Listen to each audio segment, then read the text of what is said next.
everyone. Today we are going to learn about the poem Ozymandias. So first I'll read the poem, then I will tell you the meaning of the poem line by line. Okay, let's start. I met a traveler from an antique land who said, "Two vast and trunkless legs of stone stand in the desert. Near them, on the sand, half sunk a shattered visage lies, whose frown and wrinkled lip and sneer of cold command tell that its sculpture will those passions red, which yet survive, stamped on these lifeless things, the hand that mocked them and the heart that fed." And on the pedestal these words appear: "My name is Ozymandias, kings of kings, look on my works, ye mighty, and aspire.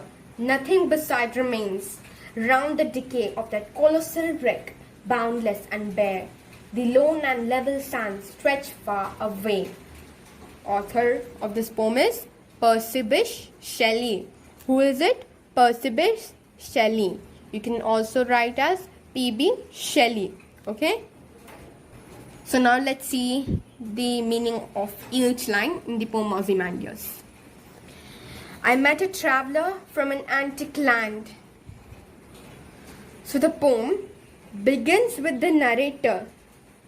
Narrator means P.B. Shelley. Who is the narrator? P.B. Shelley, recalling that he met a traveler from an antique land. The first part of this traveler story reads, so what does antique means? Antique means ancient. What does it mean? Ancient. And it's antique. The pronunciation of this word is antique. Antique. It's not antique, it's antique. Antique. Okay? Who said, "Two vast and trunkless legs of stone stand in the desert. Near them, on the sand." So the meaning of this line is, he describes that he saw the remains of a statue in the desert. Its size and material are described as vast and trunkless legs of stone. So what does vast mean? Very huge. Huge and trunkless legs of stone. Huge means without the trunkless means without the upper part of the body. Trunkless legs of stone, two huge legs made of stone stood, and the remaining part of the body and the remaining part of the statue, that is the upper part of the body, was missing. So it was like this. There were two huge legs and the upper part of the body was missing. It was nowhere to be seen. Okay? Half sunk a shattered visage lies, whose frown and wrinkled lip and sneer of cold command. So, the meaning of this line is, it signifies the arrogant and dominating personality of the king. So, half sunk, a shattered, a broken visage. Visage means a face. A broken face lies, whose frown means the expressions of anger, and wrinkled lip. Wrinkle means marks of lines and folds in the lip. Okay? And sneer of cold command. Here, sneer means the arrogant, cruel smile on the statue of King Ozymandias. And cold command. Here, cold means without feelings for others, and command means to dominate or to control. So this line means that it signifies the arrogant and dominating personality of the king. Who is the king? King Ozymandias. So frown and wrinkled lips are symbolic of the expressions of disrespect or mockery in the face of the ruler. Who is the ruler? King Ozymandias. Who is the ruler? King Ozymandias. So it was like this only. A shattered visage, a shattered face lies. See, here you can see a shattered face lies and it's wrinkled lip. So see the lip. and it's wrinkled. Marks of lines and folds in the lip were there, and the sneer of cold command. So sneer means the arrogant, cruel smile on the king's face, and cold means without feelings for others, and command, dominate or control.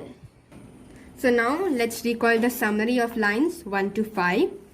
Here, the narrator or speaker in the poem meets a traveler who has been to an ancient land.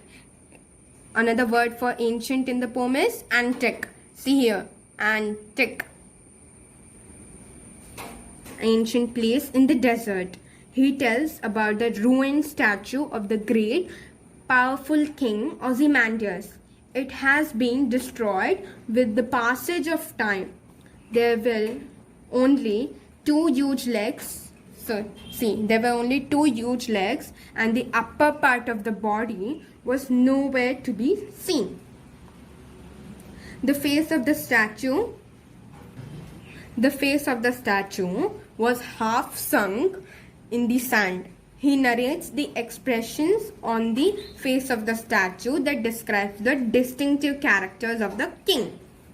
So now let's read the lines 6 to 8. Tell that its sculpture were those passions red, which yet survive, stamped on these lifeless things. So this line means that the sculpture has copied the exact emotions. Passions means emotions on the king's face, which was there on the king's face at that time when he was ruling his kingdom, and now the sculpture has copied the exact expressions on the statue which yet survive. Stamped means carved on these lifeless things.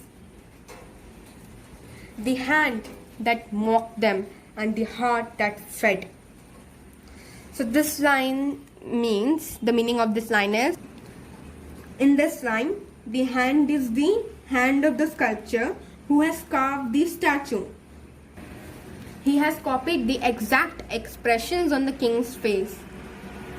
Okay, and here the heart refers to the heart of the king Ozymandias, which is the source of these expressions of arrogance, pride, and anger. Here, mock means to copy someone or to imitate. Fed means to provide source. And on the pedestal, these words appear. So now, and on the pedestal. Pedestal means it is the platform or the base which the statue is mounted, So this is the pedestal. You can see this, right? This thing. This is the pedestal on which the statue is mounted. Here you can see the statue's legs, and this is the pedestal. So in the pedestal, these words appear, that my name is Ozymandias, kings of kings. Look on my works, ye mighty, and aspire. Nothing beside remains round the decay of that colossal wreck, boundless and bare. The lone and level sands stretch far away. So this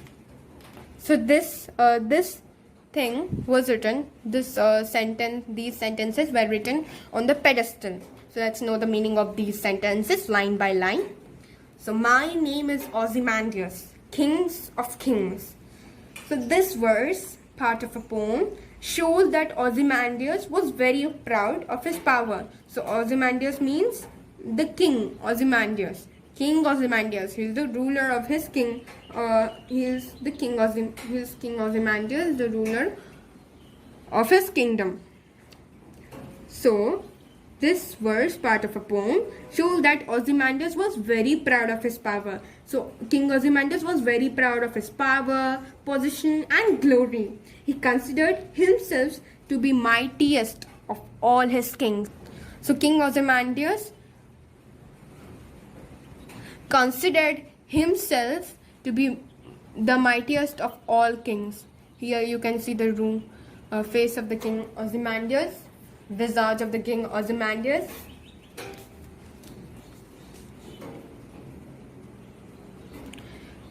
Look on my works, ye mighty and despair.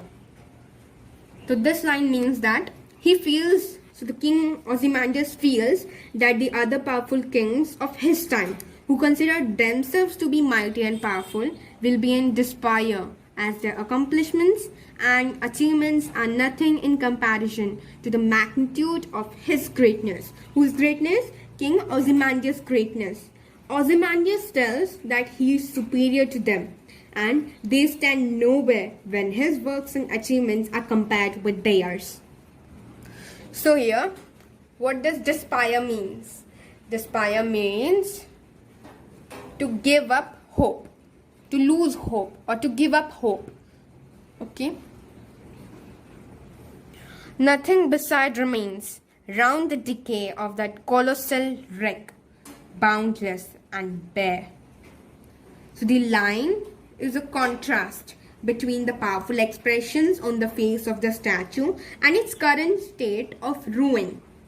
The sculpture is damaged. Whose sculpture is damaged? King Ozymandias' sculpture is damaged, and now the huge statue is in ruins.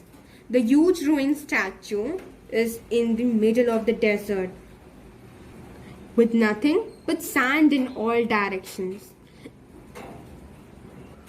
There remains no trace of power and glory that King Ozymandias was once proud of and boastful of. The vast desert stretched all around, and it seemed to be endless. So here, colossal means, what does colossal means? Colossal means huge, and boundless means limitless. The lone and level sands stretch far away. The bare desert and the lone and level sands signifies the loneliness and emptiness of the land where the kingdom of Ozymandias once stood. The statue lies all in ruins, surrounded by barren sand of the desert. The passage and impact of the forces of nature and time have rendered the place absolutely bare and barren. What does level means? Flat. Flat, okay? This poem is written by Percy Shelley. So let's know about Percy Shelley. Percy Shelley, 1792 to 1822, was a renowned poet of the Romantic Age and one of the finest lyric poets in English literature. Shelley's love for nature is central to most of his poems. So, Percy Shelley is a male person. He is best known for poems like Ode to Skylark, The Cloud, and Ode to the West Wind. Ozymandias is 14-line poem or a sonnet divided into two stanzas, one of 8 lines and the other of 6 lines. In this poem, the speaker listens to a traveler describing the ruins of a huge statue once ordered by King Ozymandias, Greek name for Pharaoh. What is it pronounced as? This word is, how is it pronounced? Pharaoh. Pharaoh. Pharaoh Ramses II, who ruled Egypt from 1279 BCE to 1213 BCE. The traveler says that only the ruins of statue remain. The pedestal of the statue has an inscription which asks people to look around and admire the majesty of his kingdom.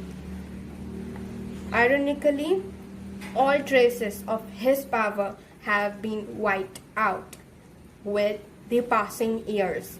The speaker thus realizes that even the most influential and powerful are mocked by time. I hope you understood everything in this video. If you have any doubts, please ask in the comment section. I will clear your doubts.